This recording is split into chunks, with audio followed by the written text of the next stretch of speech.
Welcome back to Let's Talk Concrete. In our first episode, we explored the recent revision of IS 456, a milestone shaping the future of concrete design and construction in India. Today, we are delving deeper into one of the most defining aspects of structural excellence: durability and service life of structures. Because when it comes to building strong, lasting structures, every layer counts. At Nuvoco, we believe every conversation about concrete brings us closer to safer, smarter, and more sustainable construction practices. Welcome to episode 2 of Let's Talk Concrete, where we discuss durability, a crucial factor that defines both performance and longevity. And to take us through this insightful discussion, we are joined by Mr. Vijay R. Kulkarni, a true pioneer in the world of concrete technology. With over 4 decades of experience, Mr. Kulkarni has worked across bridge design, high-performance concrete, structural health monitoring, and green concrete innovation. He's been a driving force behind India's quality scheme for RMC-led green certification audits for concrete plants, and served as principal consultant to RMCMA for over a decade. A former president of Indian Concrete Institute, long-term editor of the Indian Concrete Journal, and mentor to over 2,000 engineers, he has contributed more than 70 technical papers and earned numerous awards, including ICI's Outstanding Concrete Technologist. He now leads the Low Carbon Construct Forum, championing sustainability and carbon reduction in construction. So please join me in welcoming Mr. Vijay R. Kulkarni to Let's Talk Concrete. Sir, thank you so much for joining us today on Let's Talk Concrete. This is our second episode. Sir, today we want to talk about durability, which was earlier not much in discussion compared to strength, and it is now added to specifications in concreting. Can you highlight the importance of durability of concrete in structures and the increasing importance of durability? Yeah, certainly. I think I can talk on those aspects, but let us try to look at, in my opinion, as to why durability was neglected. That is also important because concrete, as you know, is the most widely used material. In fact, it is the second largest material after water consumed by the world. In the whole process of production, transportation, laying concrete, compacting and curing, all these processes need a good level of quality control. Then only you will get a quality product. Now, somewhere along the line, you will find that these processes were neglected, and that led to the problem of durability. In our country also, initially there was hesitation in accepting that concrete is, after all, a maintenance-free material. How can it deteriorate? But then the signs were visible. As I have taken photographs of some of the buildings in Mumbai, and you will find from those photographs that how deterioration is happening of a new building in less than 10 years, 15 years time. And this is because we have not given importance to durability. Only compressive strength was our main acceptance criteria. Very well said, sir. And genuinely, the kind of construction India is having right now in terms of infrastructure, durability is very important. The kind of reports we are seeing in news media that this bridge is falling down and there are cracks in that building. So this is a very big problem for us Indians, because we are spending so much money in infrastructure. Durability is very important. But I really want to know, can prescriptive solution help for this? Is BIS making some kind of specifications for this problem? Yeah, I think you have come out with a correct question, in my opinion, because we have been still following, unfortunately, the prescriptive specification. What is prescriptive? That they tell us to look at the exposure class in which the concrete has to stay. And that has been not revised.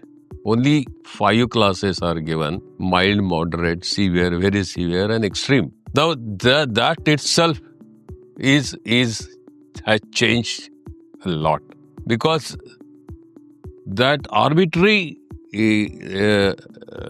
definition of exposure class cannot lead us to the durability problem at all. The whole world has changed their specifications of exposure class, and they have aligned the exposure class to the possible, dominant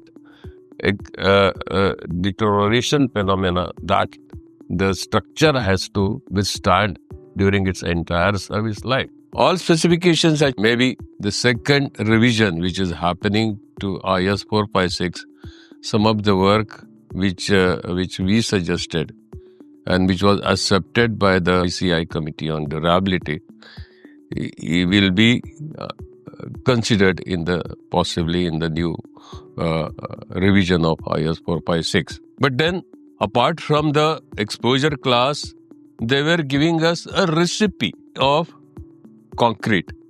And what it contained? It contained the grade of concrete, it contained the minimum cement content, and the maximum water binder ratio, and cover to the reinforcement. Only 4 parameters.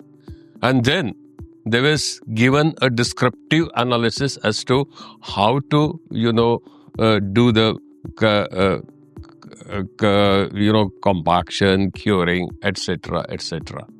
So it was not sufficient in our opinion, and the prescriptive specification world over has said that even if the prescriptive specification has been followed, it has led to the deterioration of concrete.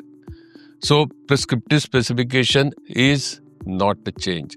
How reliable do you find the accelerated tests for sulfates, carbonates and chlorides in predicting real-world, decades-long service life, especially for mixes with novel supplementary cementing materials?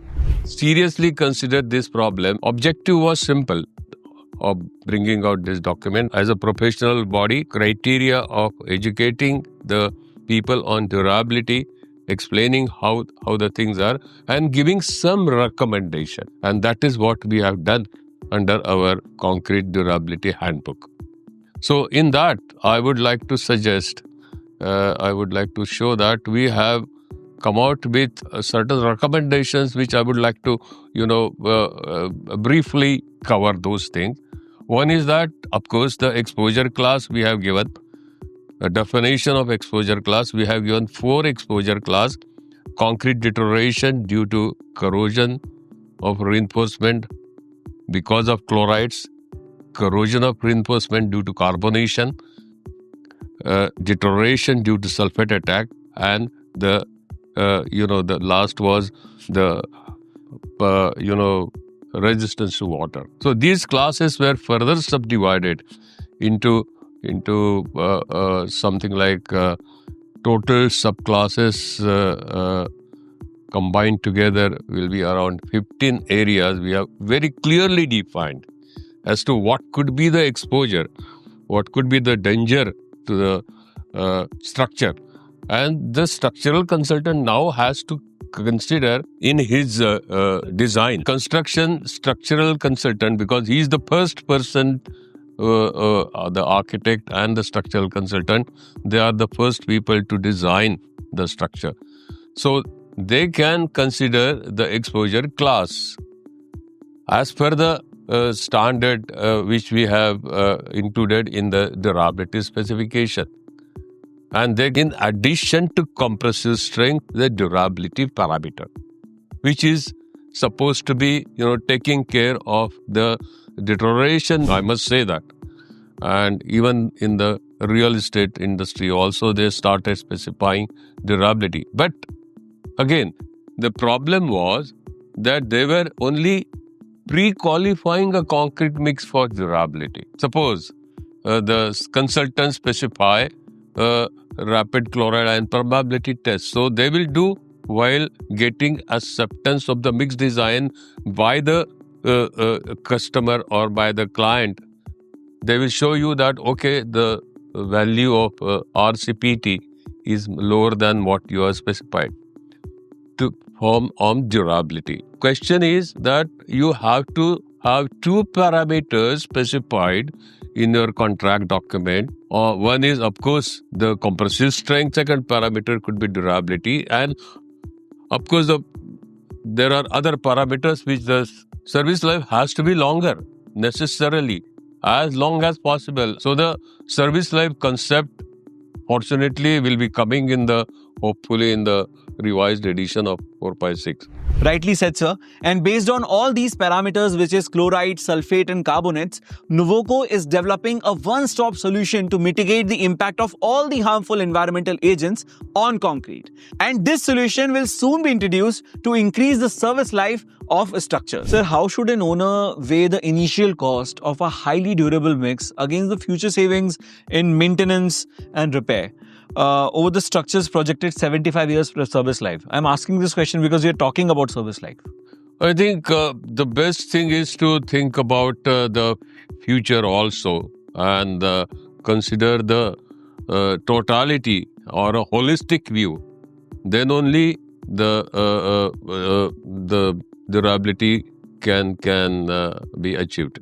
Just thinking about the initial cost of construction, I think the industry has now gone beyond that, and people have started thinking about the service life. For example, I can give you, we struggled very hard to, on concrete roads, for example. And we said that a concrete road has a better service life than the bituminous road. And initially, the concrete roads were costlier than bituminous road. But then once you think about the service life, the concrete road becomes cheaper than the bituminous road. Today, of course, the situation has changed because bitumen has become very costly material. But the concept has gone within the construction industry that they have to consider the service life of a structure. And more, I think it will be important because of the changing situation. One thing which I must say here that the climate change is happening and the environment is becoming more and more aggressive. Are you not considering this? If you don't consider this, then durability can't be assured. For example, I can tell you a simple thing that researchers have found out that any increase in 10-degree temperature rise would lead to doubling the chemical reaction in the concrete, which means that the deterioration process will get hastened if there are excessive, rise in the temperature. So we have to also consider that future environmental conditions are becoming more and more stringent. Similarly, about the water permeability. Now, water permeability test, what we do is we subject the cubes to a water pressure of 5 bar, and that too for 72 hours. And then take out the cube and find out the penetration of water. Such a case may not arise in actual practice. But then this is acceleration which we need to ensure that water, which is the enemy of concrete, is not available to the inside of reinforcement to start the corrosion. Sir, how do you see the future of building materials in determining the durability of structures? I think I see a very positive future for the construction industry in India, because we have to reach a Vikasit Bharat image or requirement as specified by our Prime Minister by 2047. Sir, in Let's Talk Concrete, we have this very interesting segment. It's called Mythbuster. There are several myths about concrete. So there is a myth about higher cement content, that it provides better concrete and better structure. Is this a myth? Yes, certainly it's a myth. I would like to say that, and very empathetically, that higher the cement content in your mix, first of all, it is not necessary. You are wasting cement, which is a precious commodity. You are wasting it.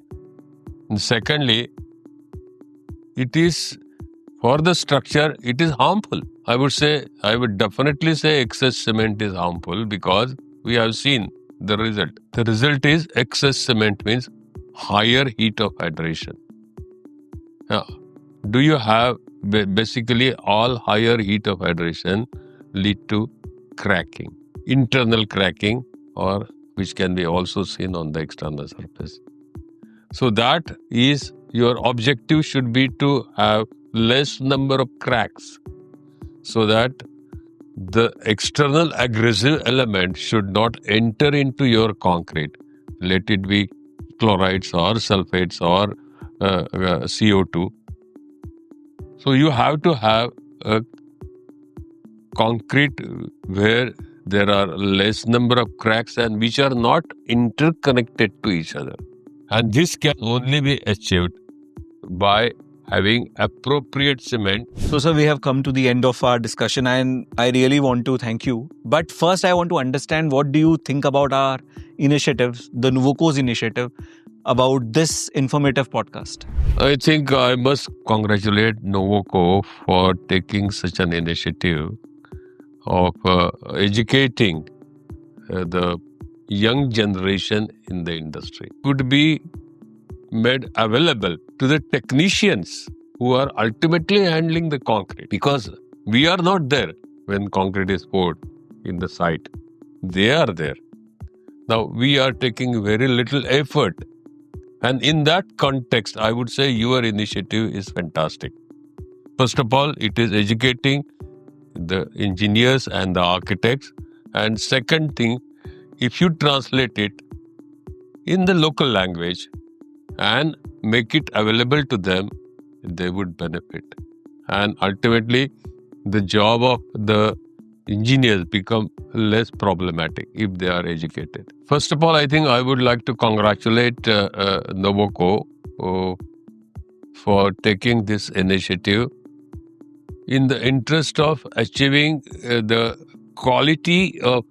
better quality of concrete and better durable concrete. So from that aspect, I think this initiative is certainly welcome. So, sir, thank you so much for joining us today on Let's Talk Concrete, and we had a wonderful and insightful discussion. And I'm sure हमारे जो viewers हैं वो भी देखकर बहुत ज़्यादा educate होंगे आपकी इस knowledge से. And once again, thank you so much for joining us today. Thank you. Yes, I must thank you, the team of Nuvoco, Sumida, then Ms. Satam and Banaja, who has been interacting with me for a long time on this issue. So, many thanks to them. Thank you very much. Thank you so much. It's a very cute hamper. I'm sure you will like it. Thank you. This is a token of appreciation for your presence today and for your time, for your valuable time. Thank you so much. Thank you very much. Thank you. Thanks a lot. So this was the second episode of Nuvoco Presents Let's Talk Concrete. And to watch such conversations, please like, share and subscribe to our channel.